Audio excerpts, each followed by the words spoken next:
welcome this morning. Welcome if you arrived last night or if you arrived today. You made it. Here we are. Yeah.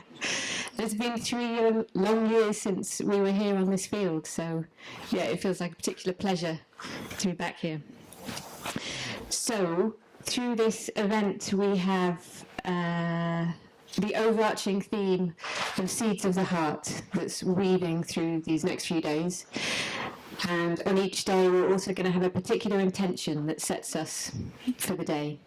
And today is gratitude, or coming from gratitude, a sense of an opportunity to resource ourselves, sort of settling into the connections that are here between each other, the connections with being here, the sense of place. And as we resource ourselves, so our hearts can start to open and we can start to nurture the seeds that will bear the fruit later. And I'll kick us off this morning with our all-female cast today. So today's a conversation. It's kind of an inquiry. And the title is Ecologies of Hope and Despair. And I'm going to introduce to you, we're going to start with Sarah on the end there. Sarah is, which has a PhD in environmental humanities, and for the past 2 years has been teaching engaged ecology at Schumacher. And she has studied cultural theory, feminism, critical race theory. I'm going to have to put this down a bit. She's a poet and an artist with an emphasis on theories of language. And she follows embodiment and meditation practices. And something I want to say about Sarah is when I approached her, it was just this very clear, full-bodied, yes, I'll do that. And I get the sense from her that she's led by the importance of what she studies and what she does.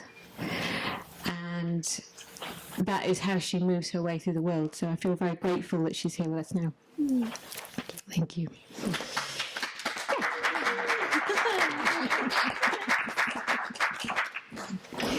I have the pleasure now to introduce Toni.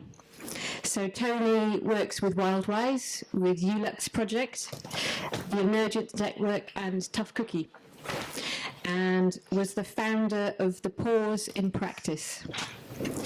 She is trained in a range of facilitation modalities. There are many strings to her bow, many years of learning and training, and an embodiment practice. And I think what I want to say about Toni is there's like a twinkle in your eye. I get the sense that it's like a connection with some deep wisdom, almost otherworldly. So it's a real honour to be sat next to you. Thank you. Thank you. Yeah. And I'd like to introduce Dayajoti, who will also be part of this inquiry. And Dayajoti has worked with Buddhafield since 1997 and focuses mainly now as a meditation teacher. And she travels extensively giving retreats and guiding people on a journey that she has been through herself. She has an access to bliss that I only hope will rub off the more I am around her. Dayajoti is an order member with the Triratna Buddhist community. And the heart of her practice is an imagining of how wisdom and compassion would feel as an embodied experience. And to me, she's a teacher, a mentor, and a friend. And I feel guided by her and trust in her depths of experience. So that is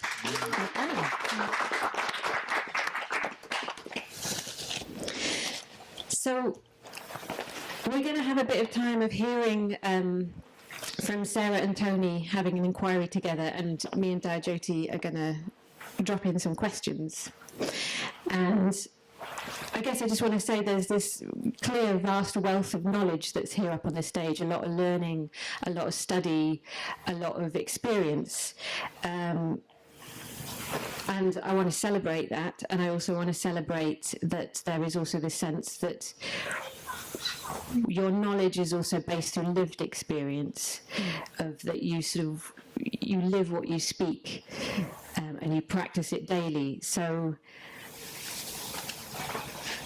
I guess I want to say that while we sit here and listen, I also want us to kind of touch into our own wisdom, our own experiences, our own kind of innate knowing. And as we listen to these words, just maybe checking in with our bodies of where does this already live in us. So yes, so without further ado, so the title, Ecologies of Hope and Despair. Why do we need to talk about hope and despair? Toni and Sarah, and who would like to kick us off? Let's go with Toni. Why do we need to talk about ecologies of hope and despair? Oy vey. I don't know about you, but living in these times, there's a lot to feel despair about. And there's something, so I've been in the world of initially what I might have called sustainability, and then perhaps worlds of engaged ecology and social justice, and this kind of body of work for over 20 years now. And at the beginning I had a lot of hope of like, yeah, we're going to turn things around and everyone's going to get solar panels and we're going to change business from the inside and we're going to live in these eco-communities and all these beautiful things that many people are doing around the world. And then over those 20 years of engaging in this work, this sense of pretense, that a sense of actually I don't believe that things are going to change the way that I used to hope they would. And even though I'm very used to that, just saying it, I can feel my tears welling up. I don't want to be saying that.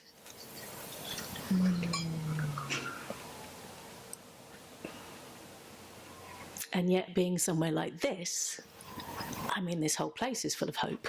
This just in the direct experience of being amongst people like you, of being in this kind of setup, you can't but feel a sense of aliveness and love and connectedness and longing.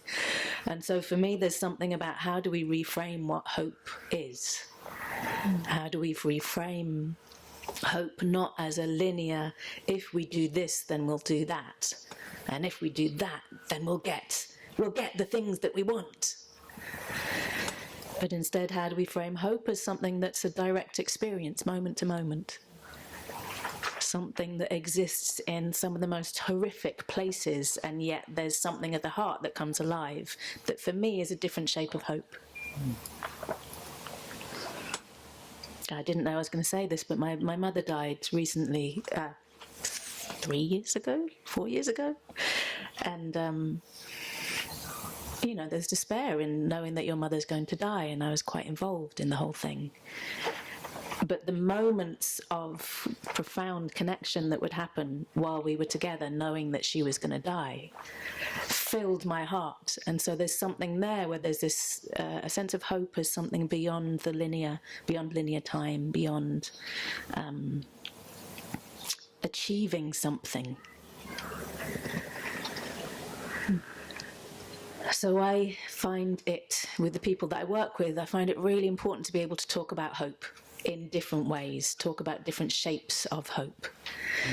And at the same time, we had a bit of a chat when we were planning this about, oh, maybe we should take despair out of the title because, you know, it's the first day, people are just arriving, it's meant to be the gratitude day and the spiral of the work that reconnects, maybe we should take despair out. And my heart was very clear, no, I want us to honour despair. I want us to bow down at the feet of despair because it's real. And we're in such a kind of despair and death-phobic culture that in a lot of, I think even in a lot of spiritual practice and a lot of eco circles, even there, for someone to really experience despair is still taboo. And I know what despair is like. It's fucking painful, but it's real. And the only way I'm able to talk about it is because people have sat with me and sat and bowed down to despair, and that we've despaired together. And so then it becomes beautiful because it's real and because it's an expression of the heart. So that's a little bit of why I reckon it's quite good to talk about hope and despair. I could go on about it for ages, but I'd love to hear what you've got to say. There's something really tender in watching the tear fall into your mouth. It's very salty. Yeah, for me, you know, the inseparability of these two things, and even just hearing that story of the sense of connection that I experience when I am given the permission to be in my despair collectively with others, feels hopeful. And so this sense that these two things are always that double side of a coin, the same coin. Despair is actually a word that I sort of don't use so much, but grief would be a word that I would use a lot, and I'm involved in a lot of grief tending communities, and to me there's something shared that's being spoken to of there, and this sense that how much I might grieve for something. A bit closer. It's very close. So you. Do you want me to just speak louder? I can do that too.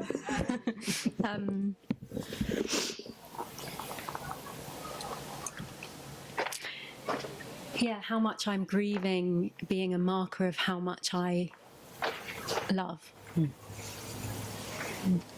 And that the rightness within that of the feeling of despair indicates to me that I am deeply in love with the world. So a sort of honouring of my grief, and honouring of our grief as being deeply rooting me in my love. And so these two pieces coming together, and love maybe not being quite the same as hope, but having a similar quality for me in that sense of the non-linear that you spoke to. Hope not as being a thing that we look toward in order to gain, but almost more in the way that when we love, the expansiveness of that goes beyond the object that we love. It's just a state of love, and my interest in hope is almost a hopeless hope, a dropping into something that hopes anyway, that hopes regardless, that hopes despite, that hopes not knowing what the purpose of the hope is, or not knowing if the hope is futile. This sort of sense of the hope just as being both a state and an action in some way. And maybe to say a little bit more about hope. So I've been working for a few years with this notion of a hopeless hope and a hopeful hopelessness. These two things coming together. And really at the core of that for me is the deep necessity for me to let go of past hopes that were never fully inclusive of everyone's hopes. So this sense that actually the hopes that the culture that I have grown up within have always been at the expense of the hopes of others. So this sense that in the idea of hope as some general thing that we might all collectively say, yeah, I know what that means. Very often there were always voices whose hopes were not being prioritised and were not being listened to. So hope very often comes at the expense of the lives and the pleasures of others, both human others, more than human others. So for me, the necessity of losing hope is about how we might relate to new kinds of alternative hopes that might more actively be listening to the fullest spectrum of what hope comes to mean for any one of us. So therefore, the hopelessness is inherent within the idea of releasing old hopes, releasing the stories that progress and modernism has taught us about what we might want to strive towards and what is hopeful in the future. You know, futurity, the future, how we're thinking ahead is a massive part of what capitalism has led us towards, this sense of it will all get better in the future. There's a lot of narrative wrapped into that. And so actually that's stopping and really sitting deeply in the grief of waking up to the collapsing of many of those hopes in and of itself feels hopeful. In a different kind of a way. And you could say that some of this is, you know, it's all language, it's semantics, if you're familiar with that word. Well, is it the same? But for me, it's like how we're orientating, how we're relating ourselves to ideas like hope, how we're feeling empowered to keep a flame of hope alive regardless, but not in the way that it's been sold to us. Mm-hmm. Mm-hmm. Mm-hmm.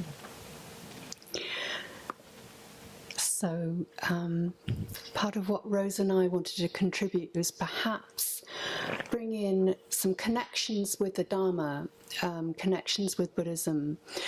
And I'm just wondering here, I wanted to bring in a connection with the Buddha's teaching around suffering, the First Noble Truth, because it's asking us to come into a different relationship with suffering, where we drop the illusion that somehow if we just try harder, we can fix it all.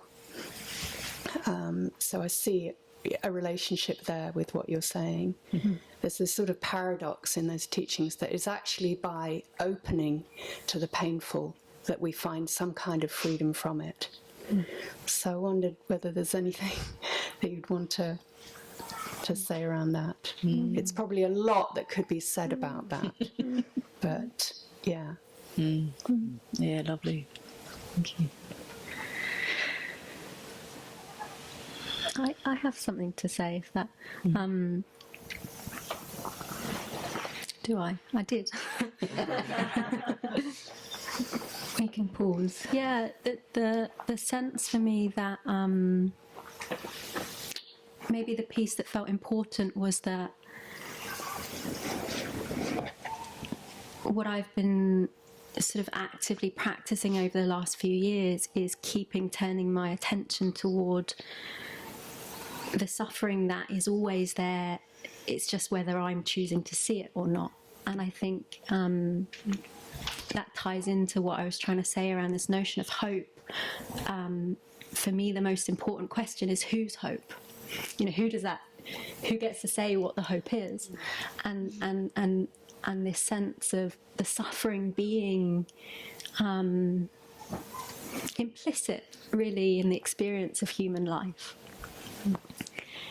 And at the same time, the culture that I've grown within and been taught within has made some people's suffering, and by people's I'd like to put a sort of bracket around that, a sort of expanded notion of what people's might mean in both a human and more than human way.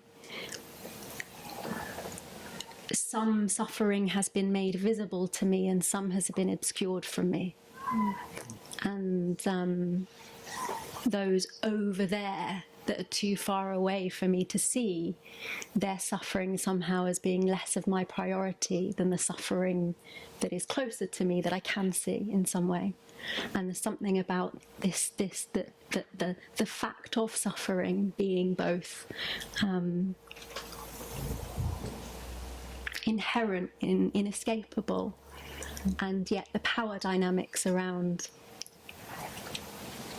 whose suffering gets to matter and whose suffering gets to be tended to in some way.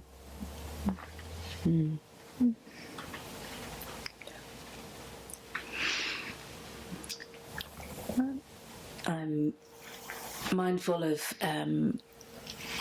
I don't know if some of you have come across the framing of deep adaptation. I know there's a conversation in another tent at the moment around deep adaptation, and that being a framing that's been introduced with a number of principles that supports people to look more clearly into the face of collapse, of social collapse, of cultural collapse, of ecological collapse, and to support people to be able to stop shying away from this and engaging in this sense of we can fix it, we can fix it, we can fix it, we can fix it, we can fix it. But actually to be able to, through loving connection, face into the reality of the troubles as they exist. And it's a wonderful body of work, and I've worked a lot within it, and it's helped frame a lot of what I was doing beforehand. And what I saw quite quickly was that it was, certainly initially, was very much being framed as collapse is on its way. We are needing to face into the collapse, ecological and social collapse. It's on its way, it's coming closer to us. And for me, quite immediately, there was this sense of, well, actually, no, collapse is happening in other places. The collapse of cultures that have been colonised happened way long ago, and they are still living through this in different ways, in more and less visible ways. The collapse of ecosystems has been happening a long time, since, well, let's say since the Industrial Growth Revolution, as a slightly random time point. But collapse is happening. Collapse as a phenomena initiated by capitalism, by colonialism, by industrial ways of living, by modernism, the collapse of healthy cultures, human and more than human. It's been happening for a long time. And so what you're saying about whose suffering counts, whose suffering is visible or not, is such a key piece. And so for me, my own work within deep adaptation has been the regular naming of this as a part. If we're going to face into the potential of ecosystems and human systems failing in quite extreme ways, can we do that from a place of welcoming in the whole? Can we do that in a way that embraces all the things we didn't embrace before? The reasons that we've got into this mess are rooted in the ways that we have ignored others' suffering. So how might it be to embrace others' suffering alongside our own? And to deeply realise that others' suffering is our own, that we suffer through others' suffering, that this being one and the sameness, right? Yeah. And there might be different time frames happening here, but that we're all implicated together. Yeah. There's something, I was mid-sentence, I just want to catch the... Yeah, it's something about the flip around why ecologies of hope and despair rather than just hope and despair. Yeah. And something around, in speaking of the suffering that is happening elsewhere in other cultures, places, species, it's very easy to then flip into, oh no, they're having it really bad and they've got all the bad stuff and we've got all the good stuff. And it's quite easy to then, as a white, middle class, well-educated woman in the UK to go, my suffering doesn't matter then. The suffering over there is much more important. And there's something there that gets my goat, because it's another power dynamic that's implying that my suffering doesn't count, therefore I'm denying my own suffering. It's implying that let's say a community who's been taken from their land and now they're only able to live in shitty housing and work for shitty jobs to provide some of the food that we're eating today. Let's say that generic group of human beings. I don't know what pleasure, what hope, what vitality they have that I don't have. So there's something there, what kind of qualities of hope that they have in their lives, in their cultures, in their relationship to place, that I don't have because I live in a building and I live with stone walls and I live in ways that I have to pay rent and go to shops. And so there's something, I don't feel like I'm being very articulate right now, but I'm feeling my kind of fire around it. That the Ecologies of Hope is about remembering that we are interconnected, and that because we in the West, we in whiteness, can have a tendency to put hierarchies on suffering. It's something about that. It's about how we put hierarchies on suffering and therefore make assumptions that the wisdom and the pleasure and the beauty and the aliveness and the vitality of people who are poor or people who are more oppressed in particular ways. They don't... I'm losing my language. But yeah, I want to acknowledge the mystery of how much vitality and wisdom lives elsewhere in human and more than human cultures that I don't inhabit currently. Something like that. Sounds good. I want to pause. I mean, there's a lot that's been said, but I suppose I noticed I'm thinking about, we were talking about suffering and the kind of the opening up to that, and then the importance then of how that exists in a relational field and what that means as something outside of just an idea and a concept. And then also the awareness of how things are interconnected and how one can't exist without the other. There can't be hope over there. You know, it's we are permeable beings that respond to other things in that way, like there's no getting away from that. And I suppose I want to then bring in the question about what do you mean by ecologies, and see where that takes us in terms of drawing out that awareness. I mean, like my skin is permeable, there's organisms, there's light, there's moisture, there's subatomic particles going in and out. My mind is the same. It is an indefinite structure that shifts about. And yeah, maybe you could say a little bit about what you mean by ecologies. Relationship. That so I'm not an ecologist in the sense of I'm really aware that, you know, people in different disciplines and different fields would have very different answers to this. My background is the humanities and cultural theory, so obviously I'm coming from a particular angle. For me, when I use the word ecology, which I use a lot in a lot of different sorts of maybe non-normative ways, by which I mean not to talk specifically about this thing that maybe ecology is usually used to talk about, which is very often the natural world in some way, which maybe we'll go on to talk more about.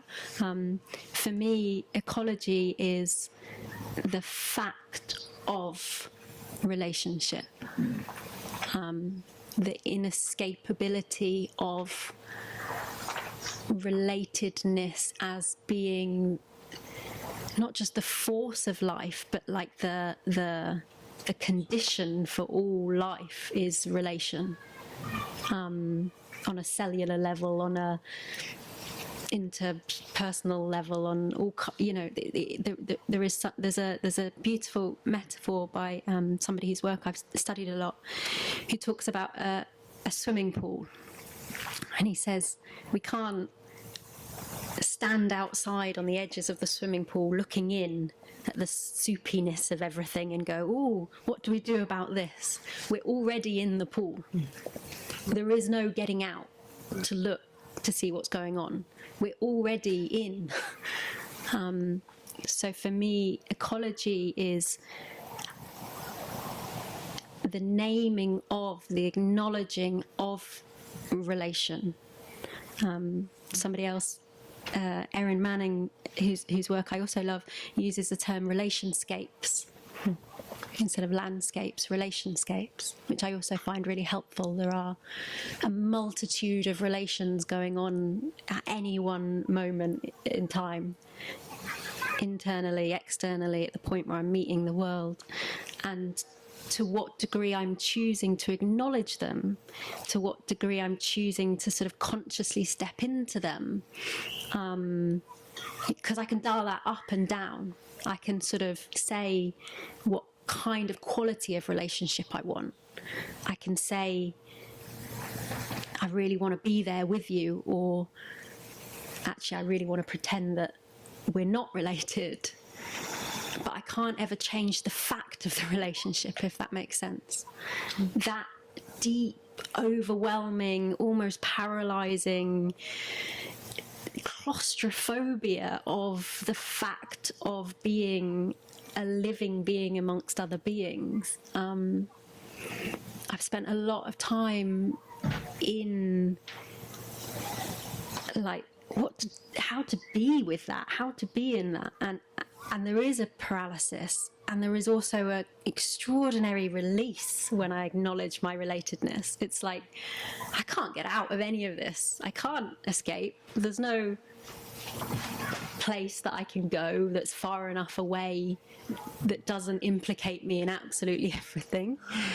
And actually, the acknowledgement of that opens up to the pleasure of the relationship, the pleasure of the antithesis of the loneliness of that, the antithesis of separation. So for me, it's a very long-winded answer, but ecology is like the experience of kinship on its absolutely most radical sense of the everythingness of life. And to what degree I am opening the curtain so that I can see through the window of the everythingness of life. It's already there. I can't get away from it. It's just to what extent I'm going to say yes to it or not. And I might need to turn that dial up and down depending on all kinds of different things, depending on my capacity in various moments. But when I deeply yield into the acknowledgement that there is no escape, that's what ecology means for me. Actually, the capacity, the empowerment to then really deeply move with my relations makes me feel full in the world in some way.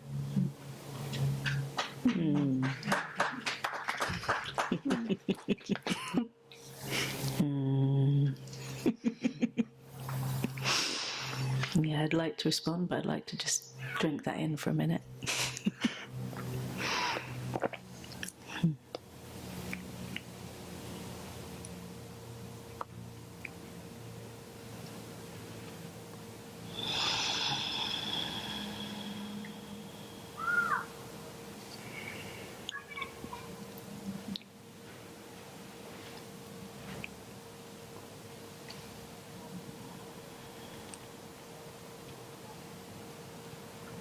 So what I notice is, in you naming all of that, Sarah, there's a settling in my system, and there's a recognition in my being that gets to relax. There's almost a sense that all of the parts of me that have been trained to be a bit tense against my radical interdependence with all phenomena, to quote John Augustine.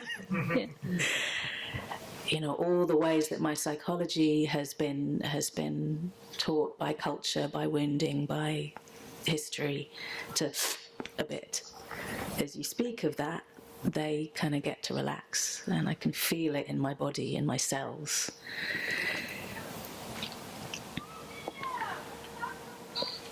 And this sense of the fact that I am always in relationship with all things is liberating. I find it liberating in the ways that you described. I also find it incredibly liberating in that I'm no longer the centre of everything.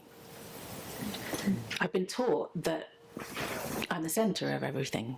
You know, whether that's being at the centre because I'm bad and wrong, or my ego needs to puff up a bit to feel safe in the world, so I'm great, or my wounding means that I'm constantly looking to anyone and any relationship to meet my own needs. But when I remember that I am always already connected, when I remember that I am part of a living web with no centre, relief. I don't have to be the centre of things. I'm part of something. Yeah.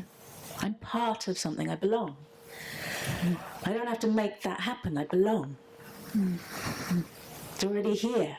And whether that's belonging to the troubles, belonging to suffering, belonging to pleasure, belonging to this carpet. While you were talking, I kept exploring my relationship with this carpet, this purple carpet, and all the different ways that I'm in relationship with this carpet, and all the webs, all the ecologies of connection, down to what my hunch is. There's probably some oil in there, so at the moment I'm seeing the tar sands. There are weavers, there are machine makers, there is iron ore being dug to make the machines, to make the synthetic rug. There are the people who found it. There are shopkeepers who sat there before it was bought. It's like all these, and the flies. I'm really enjoying watching the flies, who help keep the world going, because without flies we'd just have all this stuff. Without maggots we'd just have all this stuff that hasn't been returned to life. And so there's something where I can just relax a bit. My kind of modern mind that has to constantly be valid and try and fix the world and be important can just relax, because that carpet's doing its thing. And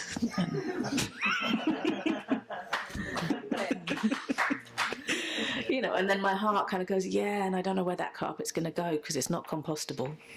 I'm pretty sure I can see that it's a synthetic carpet. And so something in water ecologies, it's this ongoing set of relationships, this ongoing relatedness. And I wish I lived in a culture where my language was formed around relatedness. There are a lot of other languages around the world that don't speak in nouns and objects and this plus that. They speak. Tiokas in Ghost Horses speaks wonderfully about this, about his language, the Lakota language. How the language forms reflects that relatedness, whereas the English language doesn't. So it's quite hard in our language to reflect the ecologies of life. I'm kind of aware of coming back to ecologies of hope and despair, and so just briefly bringing it back to what do we mean by ecologies here, or what might I mean. It's in what ways are hope and despair in relationship with each other and place and me and you and context. In what ways are these always connected, and how can that inform how I move through the world, how we move through the world?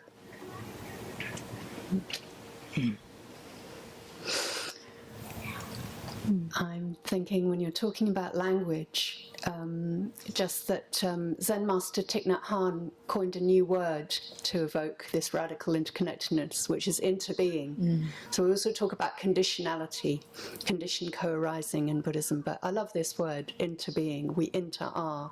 Interconnectedness isn't quite enough, because it suggests separate things, then connected. So yeah, thank you for that beautiful evocation of our radical interconnectedness. I wanted to bring in this aspect that we talked a little bit about before in our pre-discussion about the neurophysiology, and could we weave in that element that you were talking about, Sarah? As, yeah. And I know there's going to be a workshop as well connected to this afternoon. So as well as not being an ecologist, I'm also not a neuroscientist. And I am particularly interested in nervous system work at the moment. I'm particularly interested in viewing cultures through the lens of trauma and through the lens of bodies. I don't know if anyone's familiar with Resmaa Menakem's My Grandmother's Hands.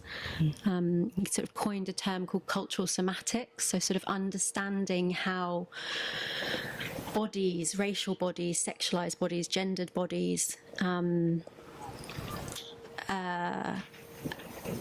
are both individual bodies and cultural bodies together, and how when you've got two cultural nervous systems coming up against each other, you can kind of map on this like fight and flight and freeze. You can understand how governments make extraordinarily horrendous decisions when you kind of see a government as a nervous system in motion. It's quite an interesting lens on something. So I'm interested in trauma, and I'm most interested in what it all feels like. I think that's what it is. I've spent a long time in thought around a lot of things. I don't particularly consider myself an academic, but I've kind of taken refuge in education, largely because it's felt like a space where I can be creative in thought. I can use thinking as a way of understanding how to be in the world. But what has become increasingly apparent throughout my life is that we can have the ideas for it all, and that's great, but the actual living of it, almost like a completely different thing. There seems to be a really big gap between, if you want to call that theory, or if you want to call that sort of certain, activist ideas. There's a very big difference between the sort of the thought of how we might do this differently versus the actual lived experience of how we do this differently. And I think probably many of us will have a sense of that in some way, like our ideals. Very often when we actually are in the moment, it's really hard to stay in them. We get pulled into all kinds of habitual patterns. And my sense is that those habitual patterns are they're the neural pathways that we've made. So we will go back down familiar routes, even when they're destroying us and those around us, because it's a neural connection that we've made, and what fires together wires together. So it's really quite a work to actually think new thoughts, if that makes sense. It's like it's a neurological effort. And it sends our nervous systems up, and it sends our wounding up, and our wounding, very often our nervous systems have both been semi-inherited. There's all sorts of interesting things at the moment around, what is carried through DNA and trauma, and but also shaped largely when we're, in our formative years and all of those sorts of interactions. And so we're coming with so much. We have so much within us that is almost like working with us and working against us in various different ways. Different parts of me have got a whole different sets of needs at any one time, maybe. Slightly going off on a tangent, but I think that for me that there is an interest in how I experience my interbeing over and above sort of getting that conceptually. And I've spent a long time in a kind of conceptual or rather I felt when I was sort of younger at university, like, you know, well, conceptually I get the idea of it all, but the lived experience of that, I think, is something very different. But what I think is so exciting about understanding things from a sort of neuroscience lens is also the plasticity of all of this. That then it deeply gives me the potential for changing, actually, that there is a practice that might be called exploring what it feels like into beingness. I was always going to say to be my into beingness. It's neither of those words. It's a sort of, but there are practices that we can take to make new neural connections, and we can strengthen new neural connections that in the process doesn't completely get rid of old ones, but it loosens their hold in some ways, you know, like an addiction, right? You know, addiction's a great example of a neural pathway that has really fixed itself and is really hard to loosen, for many reasons. But we also know that there is plasticity within our brains, and we know that there is mirroring that happens within our brains. We co-regulate when we're together. Those of us that have had those experiences, maybe being at a festival and there's music all together, and you feel the sense of being in something together, or being in a meditation room all together, and something drops and you're all in something, that's the body co-regulating, that's nervous systems sort of relating with each other. I just want to underline what feels the bit where you're saying about it's the observation and the inquiry being fundamental to feeling this, to getting this, in a sense that's not just conceptual. You know, and I think about that there's many practices, you know, and mindfulness being one of them, but the absolute essential sort of feeling that it's not a knowing, or it's not a kind of I've already got this. It's quite slow in that sense. It's the observation, it's the inquiry about what's there in order to then expand outwards. And that also, I guess, when we talk about hope and despair, I guess I also notice in me that slight resistance to going slow because of what is so internalized in this sort of sense of I've got to get it done quickly, things are urgent, that narrative. I don't really have a question, I'm just wanting to underline observation and inquiry. That's what I'm feeling. But you were about to say something, and then maybe we could start moving towards questions from the room. Oh, you would.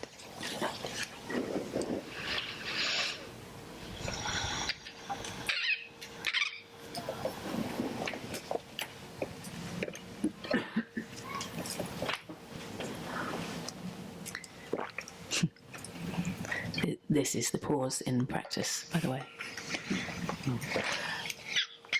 It's these subtle ways of. I'm actually feel drawn to respond to what you've just said about the in how quick it can be that the neural pathways of response of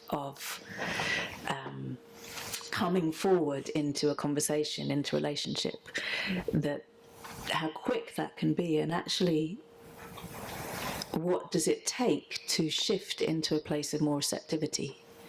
So like I did have a response, and my mind had a response, and actually my interest is much more how it is if I rest back into receptivity. And in that receptivity I am more aware of my belonging, I'm more aware of I'm decentering my mind, I'm decentering my knowing. And what gives me hope is uncertainty.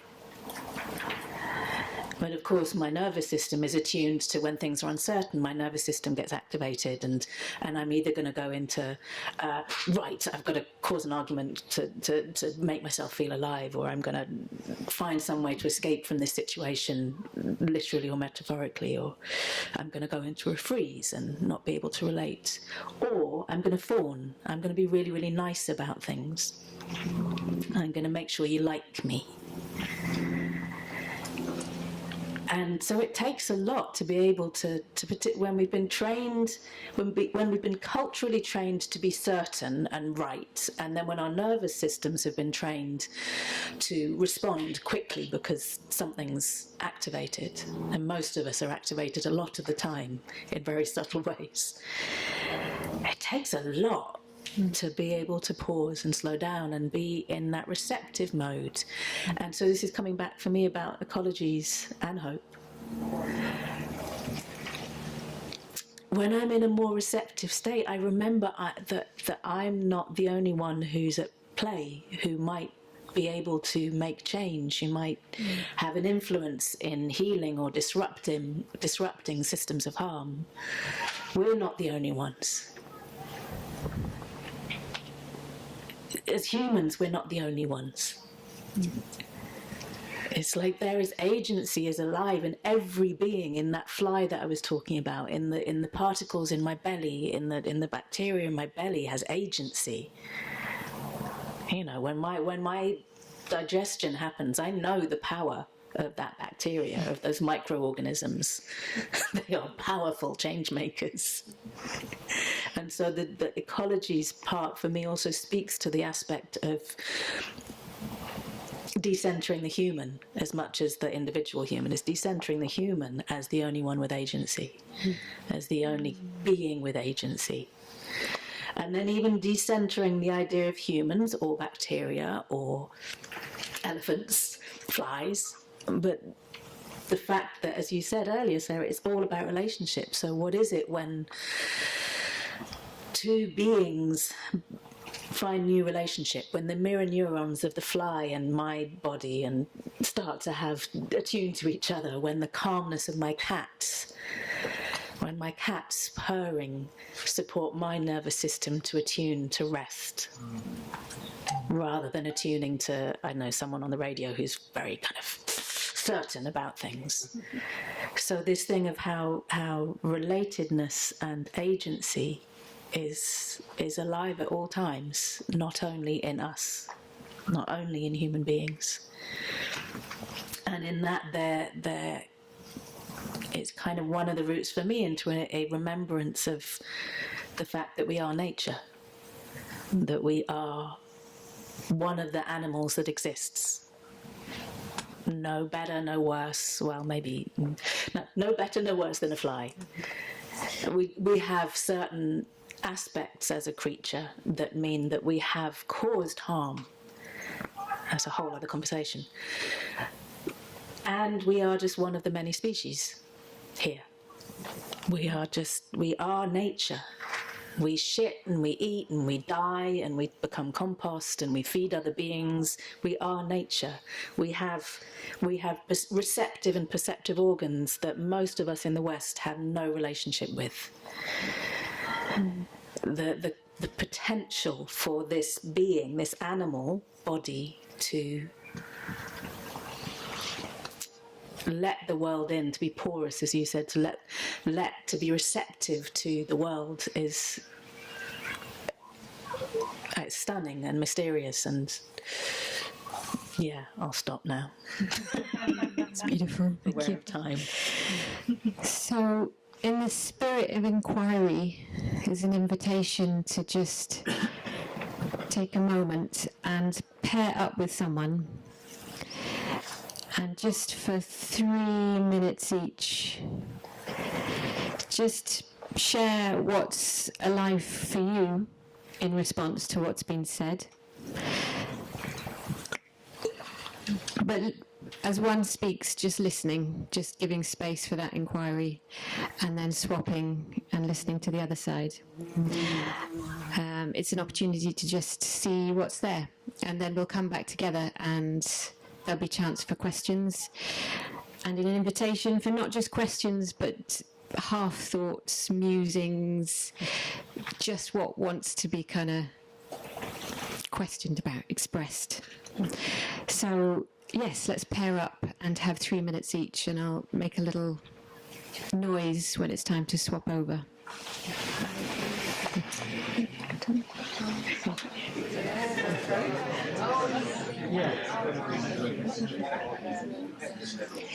Okay, welcome back. Thank you for taking the time to do that. So for this last section of our time together, we want to hear from you any thoughts, questions or reflections, and whether that's directed to one person or to all. We'll see what happens. But yeah, feel free to let your hand wave into the air and we'll go with that. And there's no right or wrong with the language. There's been different sort of words used on the stage and concepts and thoughts, and there's no right way to describe any of this. So all half thoughts are welcome. Yeah, thanks. Great. It really helped me to sort of hear the acknowledgement of the broader picture of suffering. That really, really helped me feel like I could breathe. Acknowledging that other people, other places, at different stage of the same journey that we're all on, and they've already had to face that hardship or face that pain, devastation that's been brought about by all our collective choices. So it was just like a breath of fresh air to hear the broader being brought into our current experience here in this time and place.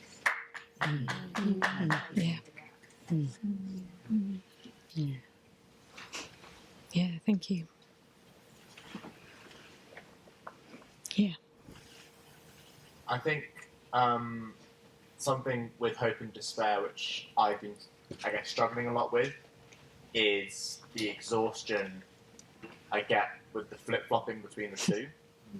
And it's happening, a few times every day even, where it feels like whenever I think about the process of construction and the process of trying to help in a which way, it's this kind of peak and trough of hope and despair. And I find it very exhausting. And I really want to engage with hope and despair, because I think, as you're saying, they're very powerful forces, and they can be positive and negative. And I wondered if there was guidance or insight from yourselves or the room as a whole as to how to deal with that exhaustion and how to engage with these forces without getting emotionally drained by them. Yeah, I'd love to respond. It's a beautiful question. How do we not get exhausted by flipping between hope and despair? And I think this is where this landscape of relatedness comes in, where this ecology of hope and despair, where it's this, we're moving away from this binary good, bad, hope, despair, linear, and queering ideas of what is a good or a bad emotion. And being able to, again, this encouragement to receptivity, this encouragement to remember the relatedness of everything, is that hope and despair are they're expressions of the heart when we get right on the inside of it. But the ways that they live in our nervous system is very different. Well, for most of us anyway. So my hope is where it's like, okay, maybe there can be a sense of grasping onto something that will keep me safe, please. Something that will help me not have to feel the pain of what it is to be alive, not have to acknowledge suffering in myself and others. And so, I'm even just talking about it, my nails are digging into my palms and it's quite painful. and despair can end up being this black pit of weightiness, which it can be.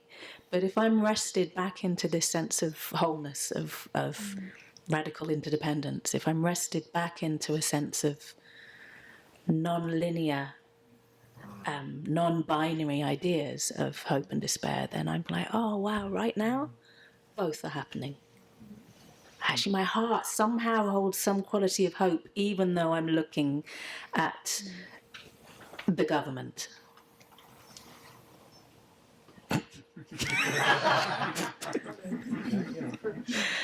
You know, I look at politics and I have no hope, no faith, no trust, no interest anymore.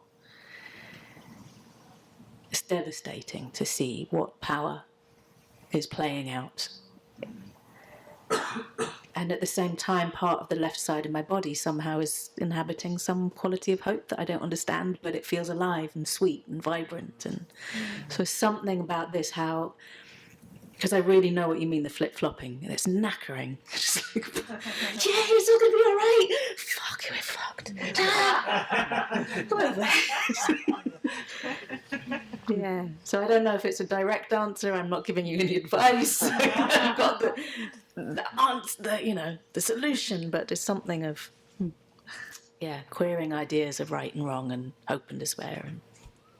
Could you define your definition of hope, because that means something quite different.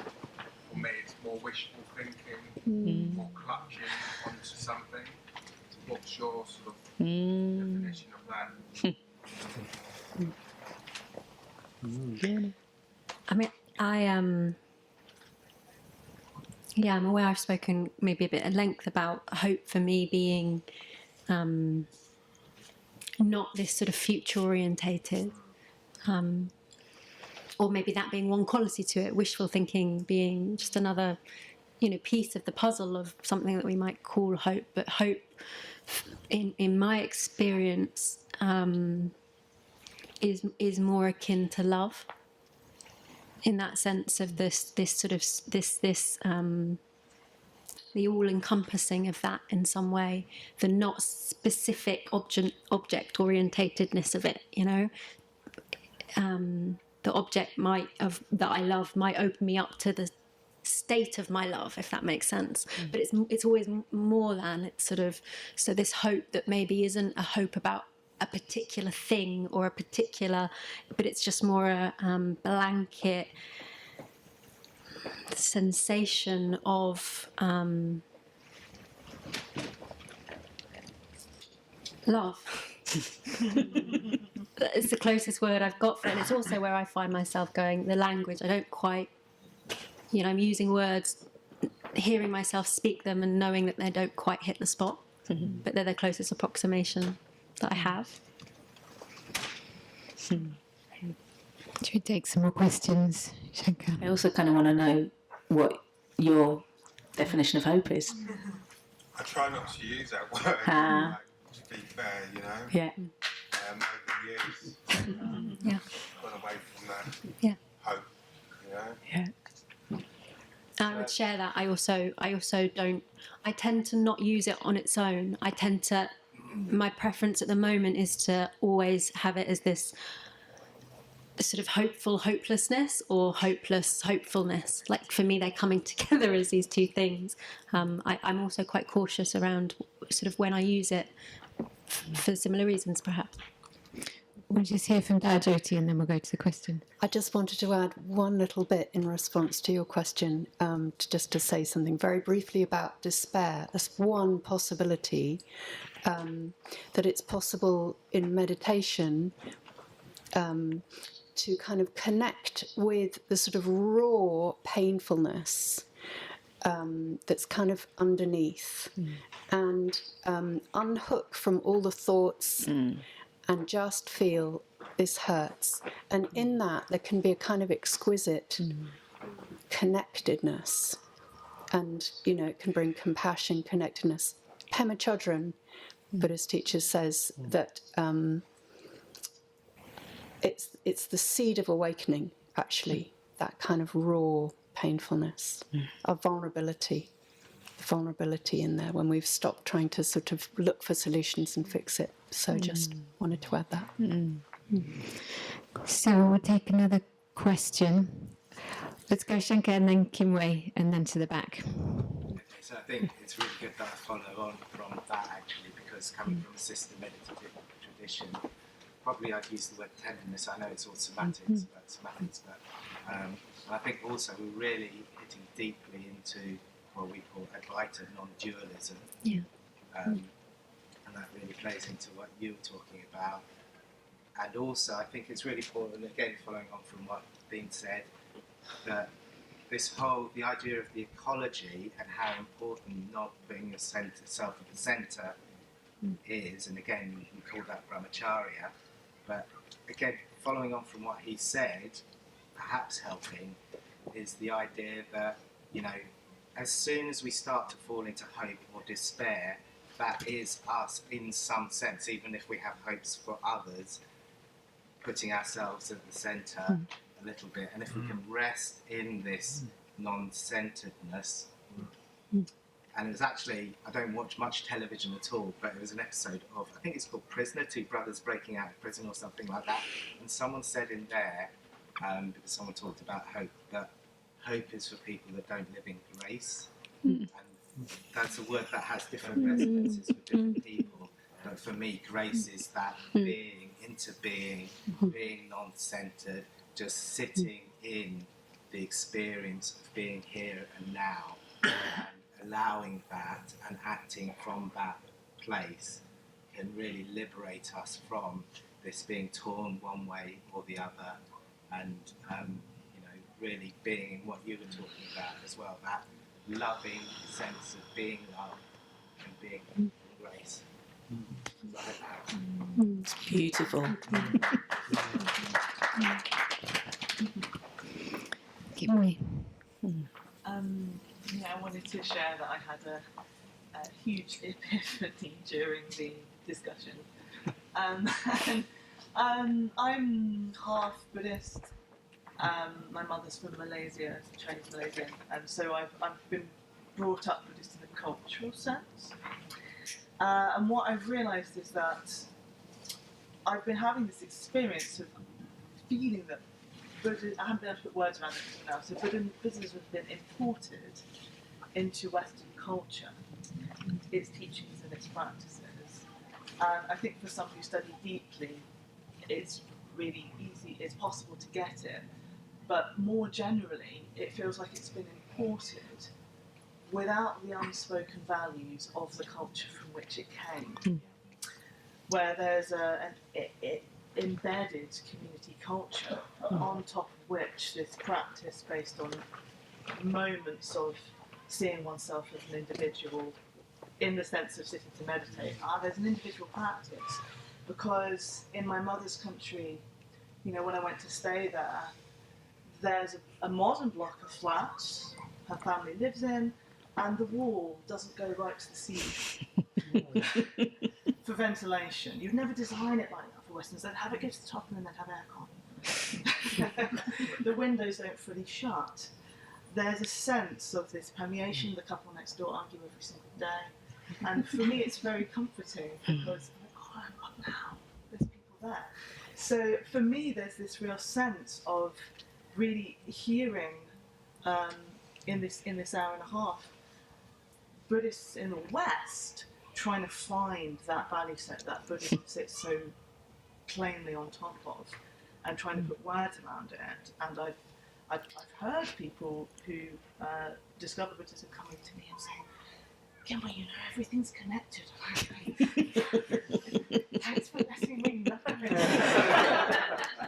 And I think my mother also never felt welcomed into this culture. I think she thought it was racism, maybe some of it was, but also she didn't understand why when she moved to an area, 20 different neighbours didn't come to ring the doorbell and to say hello. She thought it was just her that wasn't happening to.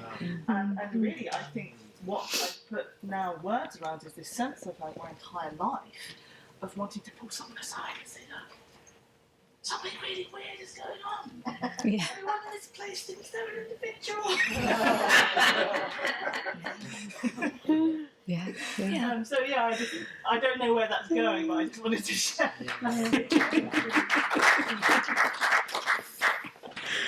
I'm really grateful you've spoken it, and it speaks to something that's so vital that actually also relates me back to this hope and this idea of the future. I get really exhausted and frustrated and angry at within strongly sort of dominantly Western frameworks. There is very often this sense of we have to find this new thing that we haven't quite got yet. And there is so much that is already here, it's just we're not listening to certain voices. And racism is an enormous part of that. And colonial legacies is an enormous part of that. And homophobia is an enormous part of that. And, you know, neurotypicalness is a massive part of that.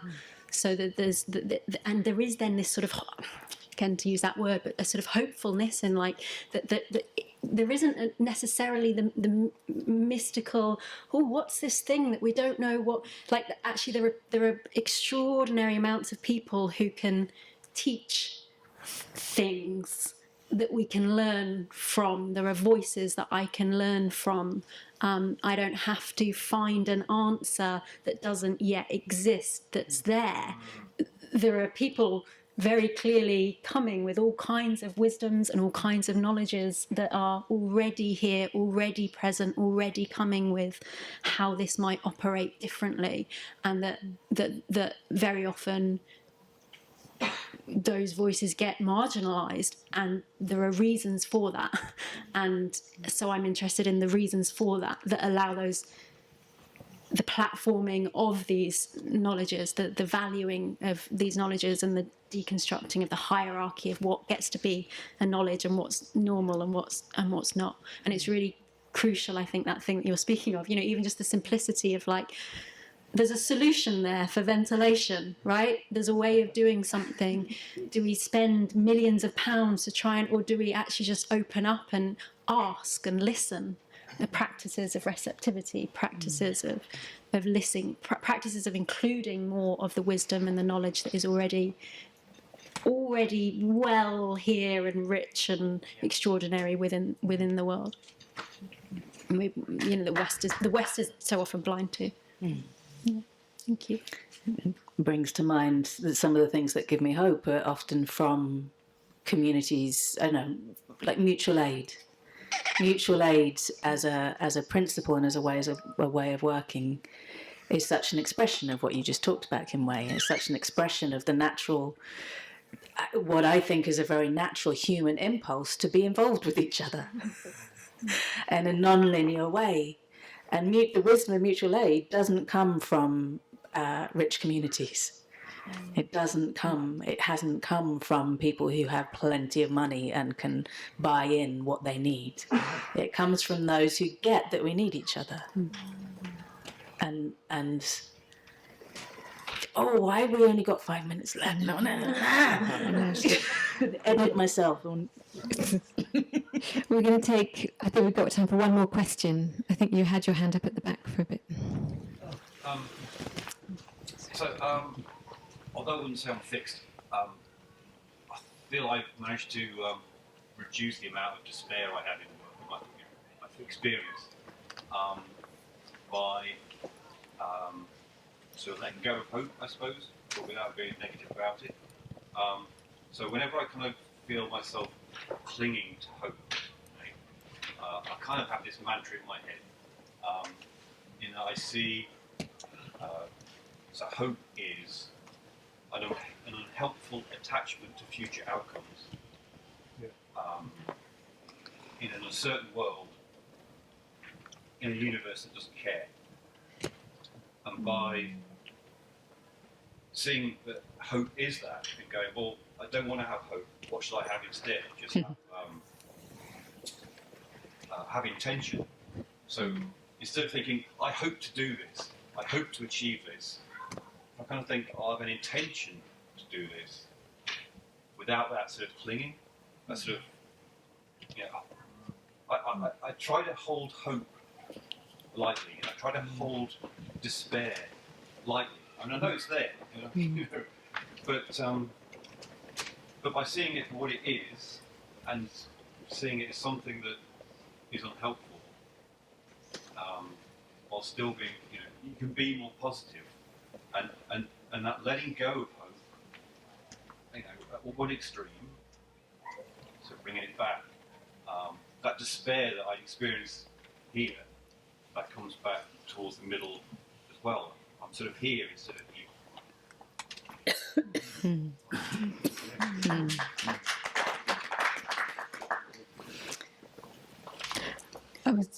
I'll come to you. I was just thinking in that moment when you were talking there, I was just thinking about that middle way of love needs to crystallize into a form for it to be relational and then to dissolve again before it becomes, clung to.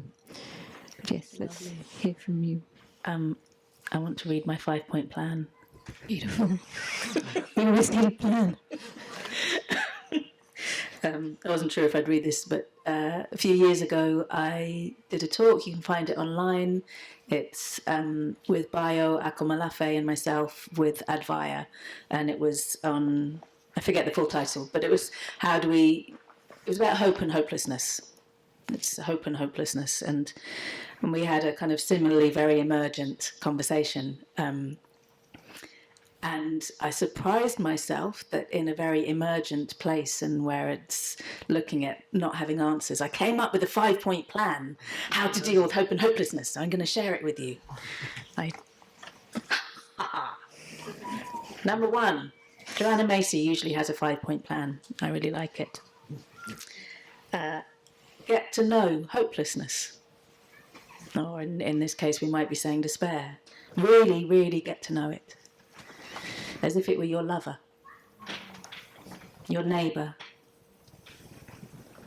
Be a good host to hopelessness. Know your own avoidances, the places and ways that you avoid that void. Do you get busy? Do you amp up your addictions? Do you spiritually bypass hopelessness? Do you polarize hope and hopelessness? Kiss hopelessness so you can truly know it. Number 2,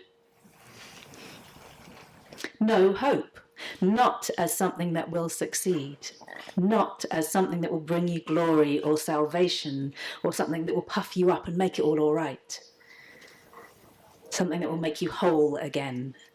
Know hope as shapes of longing. Know your longings. Shapes of longing that deserve to be witnessed without any attachment to them being fulfilled. I'm really, really excited by detaching longings from fulfillment, because they're 2 different things, and we miss out on the longing, the hopefulness that's just a kind of, I would love it to be beautiful. I would love the government to suddenly transform. It's like I want to hold on to that longing. I've got no illusion it'll ever happen, but I love the longing. So know that hope in the shape of longing. Speak it out loud and let yourself feel the fullness of your longing. Know hope. Number 3, get angry. Let your heart express its fury at the state of things. There's something about this in spiritual communities, in Western, in modernism, it's like anger is either something that's very violent and bad or something you shouldn't have. Anger is gorgeous. Fury is beautiful when the heart is open, when it comes through the heart. So when there's no hope, get angry. Remember those with less and sit with them. Say yes to grief and to anger, because the times we're in warrant anger. It's another part of the human animal that has been suppressed, and it's where a lot of our life force lives. Not righteous anger or blaming or aggressive, but the pure transformative fire of the heart enraged by the state of the world. Number 4, despite all of this, organise anyway. Do things anyway. Be of service anyway. Take action anyway. Even when there is no hope. You never know. Disrupt, dismantle, regenerate, relinquish. And it's one of the places that we know our belonging is when we're organising with each other, when we're taking action with each other. There's hope just in that. And there's training in that for when shit really hits fans. There is training in that. And number 5, remember it ain't over till it's over. Even if humanity dies out, it's not over. Even if there is death and suffering, even if species are lost, there is still life. When something dies, it renews, it becomes life. I think the short version was, remember, it ain't over till it's over because compost. And that's where, in decentering ourselves, in decentering modernism, in decentering Western ideas and practices, the assumptions about what life is and which lives matter can soften. So it's not over until there's actually no ball of rock and earth and water left. Life is ongoing. There, 5-point plan.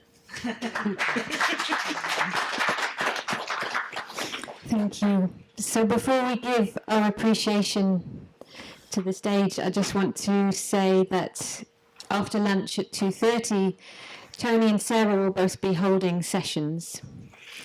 Toni will be in this space. Do you want to just say a few words about what you will be offering that will take us deeper into what you've been talking about today?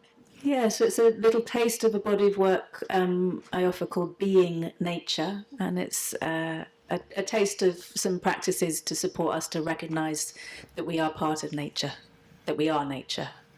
So often we talk about nature connection and miss out ourselves. So it's some embodiment practices, some inquiry practice around knowing ourselves. To be a little bit of talking, quite a lot of lying on the floor, bit of being outside and being in relationship there, and a bit more talking. So yeah, being nature, body awareness, ecology. Great. So that will be in here at 2:30, and Sarah will be in workshop space 3. Do you want to say a few words about that? Yeah, so probably quite similar, but just in a different kind of a way. I'm aware that you'd wanted me to speak to the language I'm using at the moment is around internalized capitalism for the vast majority of my research interests. So that will tie into that a little bit, maybe more explicitly this afternoon. And we're going to do a neurosensory exercise around what's called bridging attention. It probably will be quite familiar to some of you in different contexts.